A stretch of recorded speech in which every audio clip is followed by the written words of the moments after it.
Hello everyone, welcome back to my YouTube channel again. So आज हम लोग एक पेपर डिस्कस करेंगे। प्रैक्टिस पेपर है बेसिकली, ये मैंने खुद बना रखा है।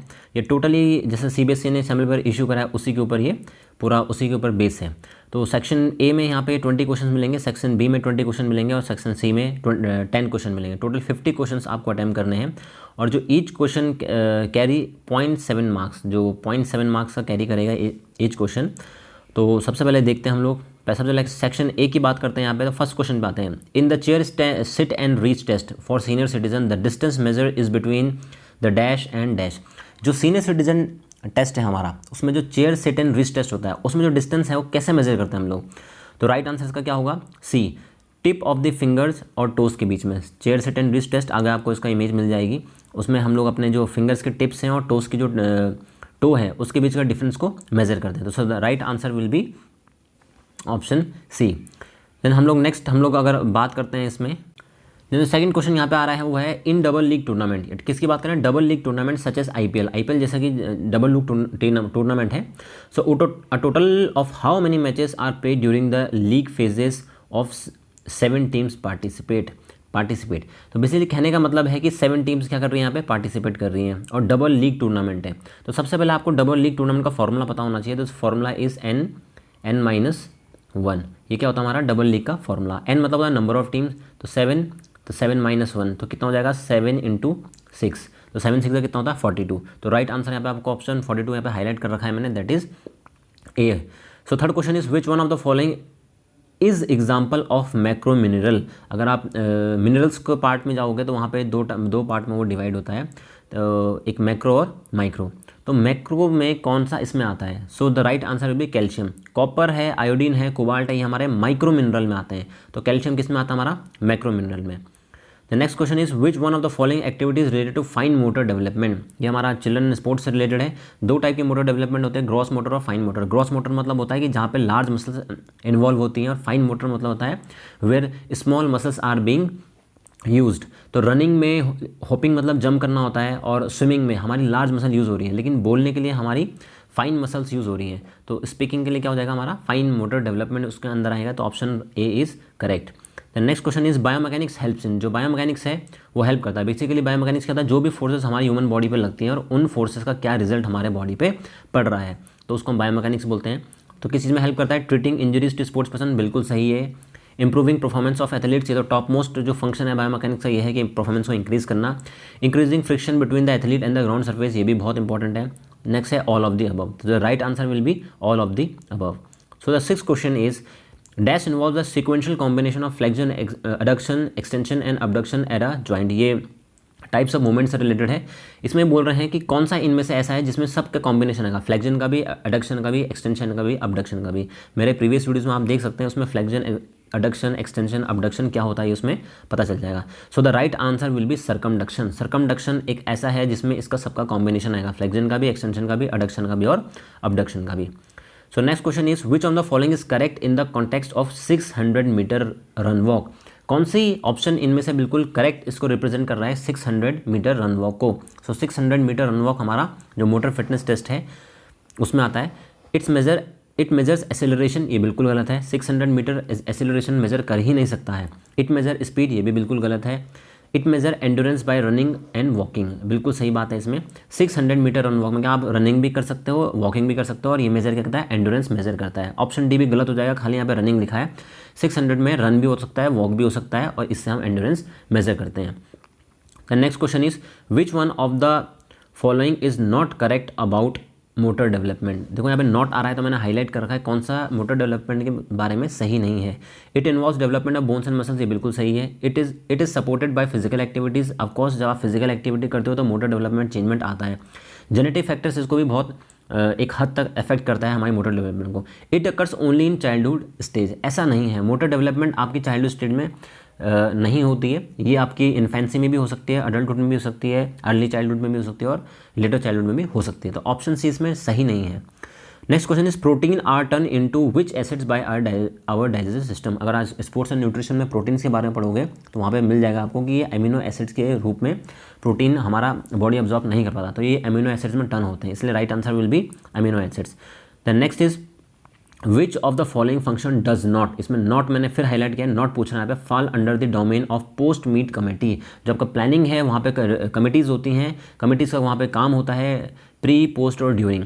तो क्या काम पोस्ट मीटिंग, पोस्ट मीट मतलब जब टूर्नामेंट खत्म हो जाता है उसके बाद क्या ड्यूटीज़ होती हैं आपकी, to check the outstanding bills are paid. जब आपका टूर्नामेंट खत्म हो गया आप बिल चेक करोगे, ये बिल्कुल ये इसका रूल है, ये कमेटी का रिस्पॉन्सिबिलिटी है, ड्यूटी है कि बिल को चेक करना। To release press and media news leader event, जब आपकी टूर्नामेंट खत्म हो जाएगा तो आप प्रेस में न्यूज़ होगे, तो ये भी बिल्कुल सही है। To check the work of all other committees simultaneously, आप उनका कमेटीज़ का काम चेक करते रहोगे, तो ये इसमें नहीं है।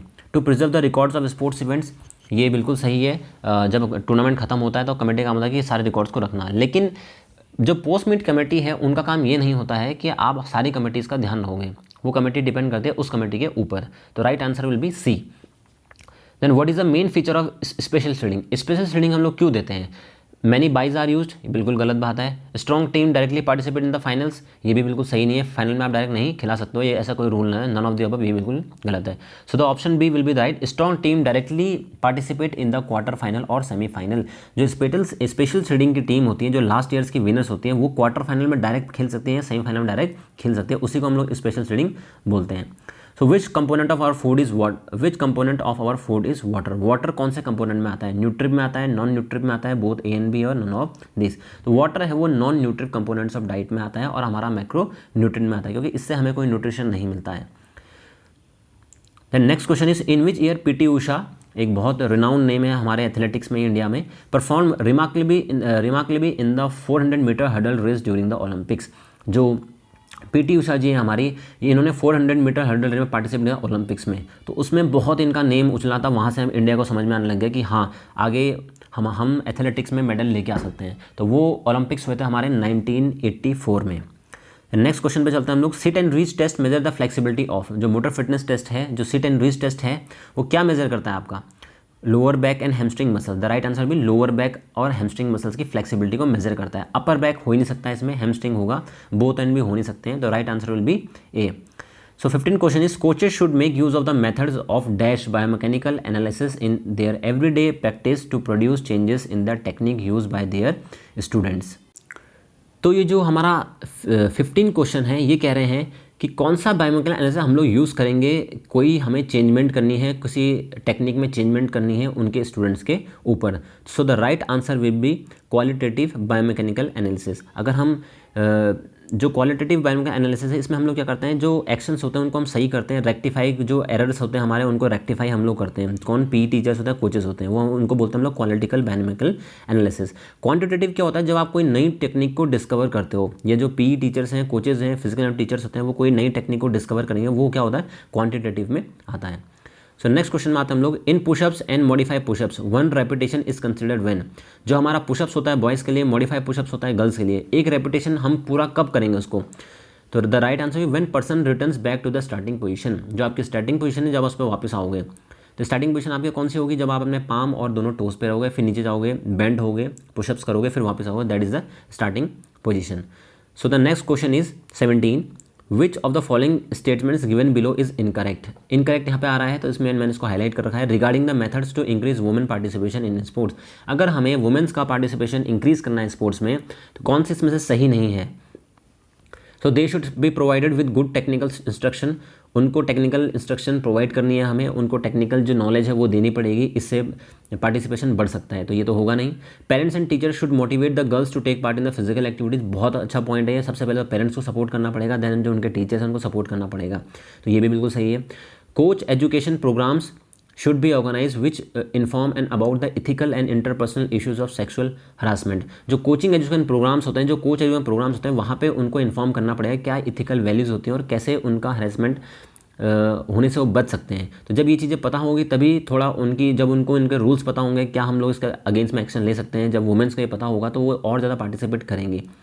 Then D is none of the above, तो ऑप्शन यहाँ पे क्या आ रहा है, इनकरेक्ट बोला है, तो ये तो सारे करेक्ट है ABC, तो ऑप्शन हमारे पास होता है none of the above. So 18 question is which of the following is not a pitfall of dieting. देखो यहाँ पे फिर नॉट पे हाईलाइट किया है। ईटिंग टू लिटिल, कम खाना भी एक पिटफॉल डाइटिंग है, जो डेंजर है डाइटिंग का। स्किपिंग ब्रेकफास्ट, ब्रेकफास्ट आप छोड़ देते हो, वो भी पिटफॉल है। नॉट परफॉर्मिंग नॉर्मल एक्सरसाइज, अगर एक्सरसाइज नहीं करते तो भी वो प्रॉब्लम है, तो आंसर हो जाएगा हमारा none of this.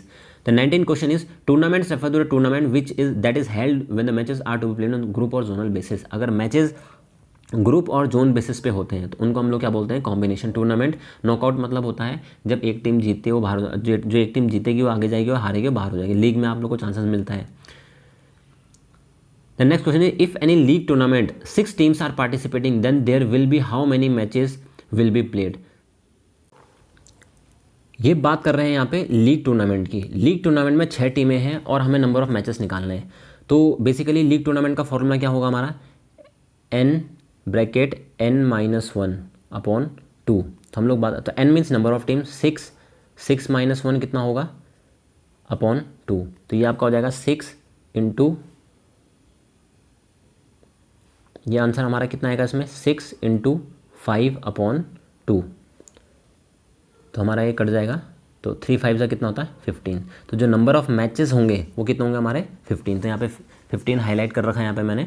Then 21 question पे आता है हम लोग, मैच द फॉलोइंग यहाँ पे। सो पब्लिसिटी कमेटी, जो पब्लिसिटी कमेटी है उनका काम क्या होता है, एडवर्टीजमेंट करना। तो ऑप्शन 4 यहाँ पे बिल्कुल सही है। रजिस्ट्रेशन कमेटी का काम क्या होगा, रजिस्टर करना नेम का, इंस्टीट्यूशन का, पार्टिसिपेंट का, टीम का, एथलीट्स का जितने आ रहे हैं। So the third will be the right option. Then reception committee का काम क्या होता है, जो भी चीफ गेस्ट हैं, प्लेयर्स हैं, उनको रिसीव करना। सो सी का सेकंड आएगा। अनाउंसमेंट कमेटी होता है अनाउंसमेंट करना। So the D answer D का होगा, जो इसका आंसर जो है वो है सी। देन मैच द फॉलोइंग, इसमें नेक्स्ट आ रहा है प्रोटीन्स। प्रोटीन की डेफिशिएंसी से मेरास्मस डिजीज़ होती है। विटामिन B9 की अगर हम लोग बात करते हैं तो लॉस ऑफ ल्यूकोसाइड, जिसको हम लोग WBC बोलते हैं। देन विटामिन B3 की बात करते हैं हम लोग तो पेलेग्रा डिजीज इससे होती है। और आयोडीन कमी से क्या होता है गोइटर, जैसे घेंगा बोलते हैं हम लोग। सो यहाँ पे राइट आंसर क्या होगा हमारा A option. Then 23rd question में लोग आते हैं मैच द फॉलोइंग। अब मैच द फॉलोइंग ये थोड़ा अलग तरीके से करा है, राइट साइड को हमने चेक करना है। So weakness of muscles and ligament, weakness of muscles and ligament, जब हमारी मसल्स और लिगामेंट वीक होंगी तो कौन सी प्रॉब्लम होगी, ये हमें प्रॉब्लम होगी नॉक नी की। क्योंकि लिगामेंट कहाँ पे होता है, जब जॉइंट आते हैं तो नी में जॉइंट आएगा, लिगामेंट ही एक जॉइंट को लिगामेंट कनेक्ट करता है। So poor quality of footwear, अगर आपके फुटवेयर अच्छे क्वालिटी के नहीं है तो फ्लैट फुट होने के चांसेस हैं। सो बी का आंसर होगा 3। इट मीन्स जो सी ऑप्शन आ रहा है इसमें। Then carrying heavy load on shoulders, तो राउंड शोल्डर होगा, तो सी का ऑप्शन होगा जो सेकेंड। तो डी होगा पुटिंग एक्स्ट्रा वेट इन लेग मसल, जब आपके लेग मसल में वेट ज़्यादा होगा तो बो लेग्स होंगे, जो आपके बीच में गैप ज़्यादा बनने लग जाएगा। तो ये ऑप्शन होगा 4। तो कहने का मतलब यहाँ पे ये है ए का फर्स्ट आपको मिलेगा सी में, देन बी का आपको थर्ड, सी का सेकंड और डी का फोर्थ। ये आपको कहाँ मिल रहा है, सेकंड ऑप्शन, सी ऑप्शन में मिल रहा है। तो दैट इज़ राइट। इस बार सैम्पल पेपर में थोड़ा मैच द फॉलोइंग थोड़ा दोनों साइड से चेक करने के लिए आर्क हैं, तो यहाँ पर आपको चेक करना पड़ेगा। अब ये बहुत इंपॉर्टेंट पार्ट आ रहा है यहाँ पे अजर्सन और रीजनिंग क्वेश्चन का। अजर्सन और रीजनिंग ऐसे बहुत इंपॉर्टेंट है। देखो यहाँ पे 24 से 28 के बीच में कुछ क्वेश्चंस आपको अजर्सन और रीजनिंग के क्वेश्चंस दिए हैं। तो यहाँ पे उनके ऑप्शन हैं, option A both and R true and R is the correct explanation of A. Option B both and R true but R is not correct explanation of A. Option C A is true but R is false. Option D is A is false but R is true. तो ये हमें इस basis पे हमें answer देने हैं। तो आगे जो क्वेश्चन आ रहे हैं अजर्सन रीजन के, आपको ये जो इसके बेस पे उनके क्या है आंसर्स देने हैं। तो यहाँ पे मैं आपको आंसर बता दूंगा, ए है इसका आंसर, बी है, सी है। तो आपको यहाँ से उसको जज करना है कि ए कौन सा है, बोथ एंड ट्रू एंड ये है जो फॉल्स। तो आपको ये डिसाइड करना है। तो सबसे पहले अगर हम लोग बात करते हैं अजर्सन और रीजनिंग की, तो इसको करते कैसे हैं। सबसे पहले आपको अजर्सन चेक करना है, अजर्सन सही है या नहीं है, उसका फिर रीज़न सही है या नहीं है, फिर आप उसको दोनों को कनेक्ट करोगे। सो 24 क्वेश्चन में लिखा है असर्शन क्या है, according to the Newton's law second law of motion acceleration produce in an object due to the extent force is directly proportional to the force producing it and inversely proportional to its mass. ये Newton's का second law है, बिल्कुल जो law of acceleration law of momentum ये बिल्कुल सही है, बिल्कुल इन्होंने सही लिखा है। तो इट मीन्स हमारा ए बिल्कुल सही है। तो आप ऊपर ऑप्शन में चेक कर सकते हो कि ए कहाँ ट्रू है। देखो डी ऑप्शन में ए इज फॉल्स लिखा है, तो इसको आप सीधे कट कर दो क्योंकि ए बिल्कुल सही है। अब रीजन क्या है इसका, golf ball will continue to move at a constant velocity unless a force acts on it to slow it down और चेंज इट डायरेक्शन। देखो आर भी बिल्कुल सही बोला है कि एक गोल्फ बॉल है वो एयर में जा रही है, वो चलती ही रहेगी जब तक उसको कोई फोर्स रोकते नहीं है। अब रोकने के लिए कोई इसके आगे कोई एलिमेंट्स आ सकता है जो उसको रोक सकता है, कोई वॉल आ गई है, कोई ट्री आ गया जिससे बॉल रुक गई है, एयर रेजिस्टेंस लग गया है, बॉल रुक गई है। तो आर भी बिल्कुल सही है, बट ये जो आर है ये हमारा लॉ ऑफ इनर्शिया के है, जो फर्स्ट लॉ ऑफ मोशन है उसको रिप्रेजेंट कर रहा है। तो देखा जाए यहाँ पे तो ए भी सही है और आर भी सही है। तो ये ऑप्शन दोनों किस में आ रहा है, ए और बी में, जो ऑप्शन हमारा है बोथ ए और बी का, जो हम लोग बात कर रहे थे, जो ऑप्शन ए और आर ये बिल्कुल सही है। तो आप देख सकते हो यहाँ पे ए और बी में लिखा है both A and R are true. तो इट मीन्स हमारे पास जो सी ऑप्शन है और डी ऑप्शन है बिल्कुल ख़त्म हो चुका है। लेकिन ए जो लिखा है वो जो आर है उसका रीज़न वो उसको रिप्रेजेंट प्रॉपर तरीके से नहीं कर रहा है। कहने का मतलब ये है कि जो आर है वो करेक्ट एक्सप्लेनेशन नहीं है। हम अजर्शन में बात हो रही है न्यूटन्स के सेकेंड लॉ की, और रीजन में उसका देखा है न्यूटन्स का फर्स्ट लॉ। इट मीन्स दोनों बिल्कुल सही है। तो ऑप्शन यहाँ पे ए बिल्कुल सही होगा, बोथ सॉरी ऑप्शन बी यहाँ पे बिल्कुल सही होगा, both A and R true, but R is not the correct explanation of A. तो जो 24 का आंसर है वो आएगा हमारा बी। अब नेक्स्ट हम लोग बात करते हैं इसमें। देन 25 क्वेश्चन में देखिए क्या लिखा है, 600 run walk measure the endurance by running walking to a long exertion. बिल्कुल सही बात है, ये जो अजर्शन है बिल्कुल सही है। जो 600 रन वॉक है उससे हम लोग एंडोरेंस मेजर करते हैं चल के या दौड़ के, बिल्कुल सही है। अब इसका रीज़न क्या है, 50 metre standing start test is done for measuring endurance. ये बिल्कुल गलत है, ये बिल्कुल क्या है, गलत है, क्योंकि 50 मीटर स्टैंडिंग स्टार्ट स्पीड को मेजर करता है ना ही एंडोरेंस को। तो इट मीन्स यहाँ पे ऑप्शन क्या हो जाएगा आपका, A is true but R is false. तो ऐसे करके आपने चेक करना है। देन नेक्स्ट क्वेश्चन में लोग बात करते हैं assertion. Motor development refers to the development of child's bones muscles and his her ability to move around. बिल्कुल सही है, अजर्शन बिल्कुल करेक्ट है। यहाँ पे जो मोटर डेवलपमेंट होता है वो होता है जो छोटे बच्चे होते हैं उनकी बोन्स मसल्स किस तरीके से मूव कर रही है। देन रीजन क्या इसका दे रखा है, gross motor development involves the small muscles of body specially during the movement of the fingers of hand. तो जो इन्होंने रीज़न बताया है इसका, gross motor development involve small muscles, ये बिल्कुल गलत हो गया है। ग्रॉस मोटर में लार्ज मसल इन्वॉल्व होती है, स्मॉल मसल तो इन्वॉल्व होती ही नहीं है। तो it means A is true but R is false. तो आपको ऊपर चेक करना है वो कौन सा ऑप्शन में है। वो इसमें आप देख सकते हो यहाँ पे A is true but R is false, C option में यहाँ पे, तो उसका आंसर हो जाएगा C. Okay, so the next question is 27, micro nutrients constitute the major of individual diets. जो माइक्रो न्यूट्रिएंट्स होते हैं वो ज़्यादातर इंडिविजुअल डाइट में होते हैं। जो 27 क्वेश्चन है इसमें ये कह रहे हैं micro nutrient constitute the major of individual diet. ये बिल्कुल गलत है। मैक्रो न्यूट्रिएंट्स होते हैं जो कार्बोहाइड्रेट, प्रोटीन, फैट्स, वाटर होता है, वो मेजोरिटी इंडिविजुअल डाइट में होता है। तो यहाँ पे तो ए बिल्कुल गलत हो गया है। सो रीज़न क्या देखा है इन्होंने, minerals and vitamins are included in micro nutrient. ये बिल्कुल सही है, जो माइक्रो न्यूट्रिएंट्स होता है उसमें मिनरल्स बिल्कुल और वाइटामिन्स होते हैं। तो इसका ऑप्शन हो जाएगा हमारे पास जो ऑप्शन डी है, A is false but R is true. A क्या है, बिल्कुल गलत है, क्योंकि माइक्रो न्यूट्रिएंट्स मेजोरिटी डाइट में नहीं होते, वो मैक्रो न्यूट्रिएंट्स होता है। So next question is socialization take place through participation in sports. Socialization take place through participation in sports. So reason इसका क्या दिया है, games and sports inculcate social habits. कहने का मतलब ये है अजर्शन का कि सोशलाइजेशन, आप कितना सोशली कितना घुलते मिलते हो, जब तक आप पार्टिसिपेट नहीं करोगे ये चीज़ नहीं होगी स्पोर्ट्स पर्सन की। बिल्कुल सही है ये। और गेम्स एंड स्पोर्ट्स में हमें बहुत ऐसे मौके मिलते हैं सोशल हैबिट्स को इन्वॉल्व करने के लिए। So the right answer will be A, both A and R true and R is the correct explanation of A. अब जो नेक्स्ट क्वेश्चन यहाँ पे आ रहे हैं, ये हमारा आ रहा है picture recognisation. So question is which exercise should be done to cure this deformity. तो यहाँ पे दो इमेज दे रही है। सबसे पहले आपको डिफॉर्मिटी पहचाननी है, कौन सी डिफॉर्मिटी है। देखो ये साइड वाइड्स जा रही है, लेफ्ट या राइट को बेंड हो रही है, इट मीन्स ये कौन सी डिफॉर्मिटी है, स्कॉलिसिस है। स्कॉलिसिस को ठीक करने के लिए होते हैं हमारे breast stroke swimming. So name the component which is measured by this test. ये दो टेस्ट हैं यहाँ पे, ऑलमोस्ट गोमोक आसन जैसा है, जिसको हम लोग बैक स्क्रैच टेस्ट भी बोलते हैं, सीनियर सिटीजन टेस्ट है। तो इससे क्या मेजर करते हैं हम लोग, जो अपर बॉडी की फ्लेक्सिबिलिटी है उसको मेजर करते हैं, या फिर हम शोल्डर फ्लेक्सिबिलिटी को मेजर करते हैं। So what will be the fitness index score of a boy if a test duration was 5 minute and the pulse count is 1 to 1.5 minute is 90। तो यहाँ पे टेस्ट ड्यूरेशन। सो ये जो 31 क्वेश्चन है यहाँ पे आपको दिया है कि फिटनेस इंडेक्स स्कोर निकालना आपको 5 मिनट। तो 5 मिनट को हम लोग पहले सेकंड्स में कन्वर्ट करेंगे तो 300 सेकंड आएगा। तो उसका फॉर्मूला है 100 × 300 अपॉन 5.5। ये फॉर्मूला ही होता है 5.5 बेसिकली। ये हमारा होता है फॉर्मूला होता है शॉर्ट टर्म का। तो अब यहाँ पे टोटल कितना है 90। तो यहाँ पे मैंने आपको ये फॉर्मूला लिखा है, इसको आप सॉल्व करोगे तो आपका आएगा 60.6। तो इसमें ऑप्शन कितना हो जाएगा 60.6। Then identify the movement. ये मूवमेंट कौन सा है, ये है सरकमडक्शन है, फ्लेक्शन, एक्सटेंशन, रोटेशन ये बिल्कुल नहीं है। देन BMI कैलकुलेट करना है आपको। BMI कैलकुलेट करने के लिए आपको करना weight upon height into height. तो वेट कितना है 68 और हाइट इंटू हाइट, हाइट कितनी है 162, तो इसको मीटर में कन्वर्ट कर देंगे 1.62 इंटू 1.62, जो आंसर आएगा आपका 25.9।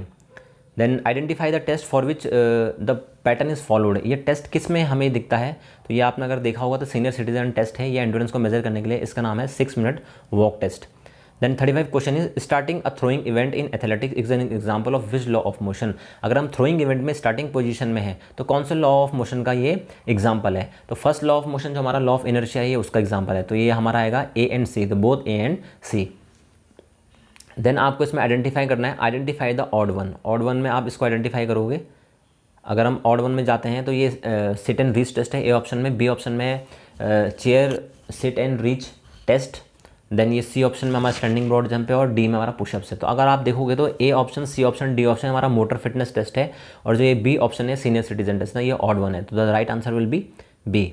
Then next question is flexion and extension come under which movement. जो फ्लेक्शन एक्सटेंशन है वो किसके अंदर में आते हैं, ग्लाइडिंग के अंडर में नहीं आएंगे, रोटेशन सर्कमडक्शन के अंडर में नहीं आते हैं, वो आते हैं एंगुलर मूवमेंट के अंदर में। Then identify the odd one. Odd one करना है, इसमें ऑप्शन ए, ऑप्शन सी और ऑप्शन बी, ये क्या है हमारा, ये हमारे एंगुलर से रिलेटेड है, लेकिन जो ऑप्शन डी है हमारा सर्कमडक्शन से रिलेटेड है, तो सर्कमडक्शन अलग कैटेगरी आती है और जो हमारा एंगुलर मूवमेंट है वो अलग कैटेगरी आती है, उसमें फ्लेक्शन, एक्सटेंशन, अडक्शन और अबडक्शन आता है। So 39 question is which of the following test is known as aerobic fitness. बहुत इंपॉर्टेंट क्वेश्चन है ये, हार्डवेयर स्टेप टेस्ट को हम लोग क्या बोलते हैं, और एरोबिक फिटनेस टेस्ट बोलते हैं हम लोग। So selecting foods which are labelled as low fat sugar is considered which of the following. जो लो फैट शुगर होता है उसको हम किस में मानते हैं, हम पिटफॉल्स ऑफ डाइटिंग, जो डेंजर ऑफ डाइटिंग होता है उसको हम लोग इसमें मानते हैं। चलो अब जो लास्ट पार्ट आ रहे हैं हम लोग इस पेपर के, वो हमारा सी सेक्शन। यहाँ पे एक केस स्टडी टाइप क्वेश्चन है बेसिकली। यहाँ पे the Ganga school teams have started the practice for basketball cluster tournament. एक गंगा स्कूल है, उन्होंने बास्केटबॉल के लिए क्लस्टर टूर्नामेंट प्रैक्टिस स्टार्ट कर दिया है। So one day the school secretary visited the playground and watch the practice session. एक दिन क्या हुआ, जो सेक्रेटरी होते हैं वो ग्राउंड पर बच्चों को देखते हैं, उनको ये लगता है कि बच्चे हमारे क्या है बहुत वीक है, तो फिर वो डिस्कस करते हैं इस चीज़ को कोच के साथ, और जो सेक्रेटरी है वो उनके लिए एक डाइटिशियन को अरेंज करते हैं ताकि उनकी हेल्थ को थोड़ा वो ध्यान देंगे। तो इसी केस के ऊपर आपके पास यहाँ पे क्वेश्चन है, which type of nutrients are advisable for the players के लिए कौन से न्यूट्रिएंट्स यहाँ पे एडवाइस किए, protein, minerals, vitamins and carbohydrate. So the right answer will be carbohydrate. Carbohydrate उनको अलाउ करेंगे क्योंकि वो वीक है, उनको एनर्जी बहुत चाहिए, बास्केटबॉल में एनर्जी बहुत चाहिए होती है, कार्बोहाइड्रेट इंस्टेंट सोर्सेज है एनर्जी का। देन नेक्स्ट क्वेश्चन यहाँ पे है, Padma a student of class 12 use to read the books in school library. One day she was studying the history of women participation in sports and felt that more girls and women must be encourage to actively participate in sport. She believe that the impossible things can be achieve through participation in sports. From the following paragraph give the answer of the following question. एक पद्मा है, class 12 student, library में women's का in sports के बारे में कुछ पढ़ रही थी, उसके बेसिस पे आपको इसको आंसर देने हैं। So when in which year did the women first participate in Olympics. सबसे पहले वुमेन का पार्टिसिपेट था 1900 ओलंपिक्स में। Then which of the following are the factors causing less participation of womens in sports. कम क्यों participation हो रहा है, लैक ऑफ स्पोर्ट्स इंफ्रास्ट्रक्चर, बिल्कुल सही बात है, स्पोर्ट इंफ्रास्ट्रक्चर बिल्कुल नहीं है। सेल्फ कॉन्फिडेंस नहीं है वुमेन्स में, जो गर्ल्स में। Parental and adult influence, parents influence नहीं करते हैं, अडल्ट जो है इन्फ्लुएंस नहीं करते हैं। डी ऑप्शन है ऑल ऑफ द अबव, तो right answer will be all of the above. In which Olympic games Sania Nehwal and MC Mary Kom secured 1 bronze medal. कौन से ओलंपिक्स थे वो, सानिया नेहवाल जो बैडमिंटन से हैं, MC मैरीकॉम जो बॉक्सिंग से हैं, that will be 2012 Olympics. Next question is, Rajesh went to an old age home and on the occasion of his birthday. Rajesh अपने बर्थडे पे ओल्ड एज होम में जाते हैं, वो वहाँ पे वो बहुत सारा टाइम बिताते हैं जो ओल्ड एज पीपल हैं उनके साथ। तो वो देखते हैं कि उनका फिजिकल फिटनेस थोड़ा बिल्कुल सही नहीं है ओल्ड एज का। सो क्वेश्चन है उसी के बेस पे, give any one standard physical fitness test for senior citizen. Senior citizen के लिए टेस्ट कौन सा है, स्टैंडिंग ब्रॉड जंप बिल्कुल नहीं है, पुशअप्स बिल्कुल नहीं है, जिगजैग रन बिल्कुल नहीं है। So the right answer will be 8 foot up and go test. Chair stand test जो होता है सीनियर सिटीजन के लिए, वो क्या मेजर करता है, वो मेजर करता है लोअर बॉडी की स्ट्रेंथ को। और जो वेट होता है, the weight of equipment in arm curl test, ये भी आर्म कर्ल टेस्ट ये भी होता है हमारा सीनियर सिटीजन के लिए, उसमें वेट कितना मेंस के लिए 8 पाउंड्स होता है। So next question is, the teacher as well as coaches always make their best efforts to improve the performance of their students in various competitive games and sports। जो teachers होते हैं, coaches होते हैं, जो PE teachers होते हैं, physical and teachers होते हैं, वो बहुत मेहनत करते हैं बच्चों की परफॉर्मेंस इंक्रीज हो। They can help to improve the performance students if they had educate knowledge of biomechanics. अगर परफॉर्मेंस इंक्रीज करनी है तो वो किससे इंक्रीज होगी, बायोमैकेनिक्स से। सो 48 का जो क्वेश्चन है वो है the more force one exert on the downward bounce the higher the ball bounce in the air which law of statement being refer to. Basically ये बास्केटबॉल की टाइप कुछ कह रहे हैं, जितना ही बॉल को आप नीचे पुश करोगे इतनी बॉल क्या बाउंस होकर बैक जाएगी। तो न्यूटन का थर्ड लॉ इसमें लग रहा है एक्शन रिएक्शन का। The acceleration of an object depends directly upon the net force acting upon the object and inversely upon the object. जो ये न्यूटन्स का जो ये सेकंड लॉ है यहाँ पे वो बात कर रहे हैं कि जो ऑब्जेक्ट है वो जो एक्सेलरेशन है ऑब्जेक्ट का वो डिपेंड करता है फोर्स पे और and acting upon the object and inversely वो इनवर्सली किसके अपोजिट है, मास के, जितना मास होगा उसी के ऊपर ये डिपेंड करता है। The last question will be a high jumper can jump higher off a solid surface because it opposes his her body with as much as force as he और she is able to generate. This example refers to, कोई एक high jumper है, उनके नीचे एक solid surface, जब वो वहाँ से सपोर्ट लेके जंप करेंगे तो उतना ही उनको ग्रेविटेशनल फोर्स मिलेगा। तो जब आप उसको जंप के प्रेस करोगे अपने पैर को तो उतना ही फोर्स आपको नीचे से भी मिलेगी, ग्रेविटेशनल फोर्स। मतलब जितना आपने एक्शन किया है उसका आपको उल्टा रिएक्शन मिलेगा। सो the right answer will B law of action reaction. तो आई होप सो स्टूडेंट्स आपको ये पेपर अच्छा लगा होगा। बिल्कुल मैंने सीबीएसई के जैसे पैटर्न है उसी के बेस पे पैटर्न पे बना रखा है, मार्किंग स्कीम भी वही है, क्वेश्चंस के पैटर्न्स भी वही है। तो टोटल 50 क्वेश्चंस आपके एग्जाम्स में आएंगे और 0.7 का एक क्वेश्चन होगा। तो आई होप सो आपको कोई वीडियो समझ में आया होगा, पसंद आया होगा। काफ़ी के प्री बोर्ड एग्जाम्स आने वाले हैं, पीरियोडिक्स होने वाले हैं, तो उनको बहुत हेल्प करेगा ये। और ज़्यादा से ज़्यादा शेयर करो इसको, ऐसे बच्चों को जो फिजिकल लेसन के उनको हेल्प मिल सके। कोई भी अगर डाउट है किसी भी क्वेश्चन में, ज़रा सा भी आपको डाउट होता है तुरंत आप मुझे कमेंट्स में पूछ सकते हैं।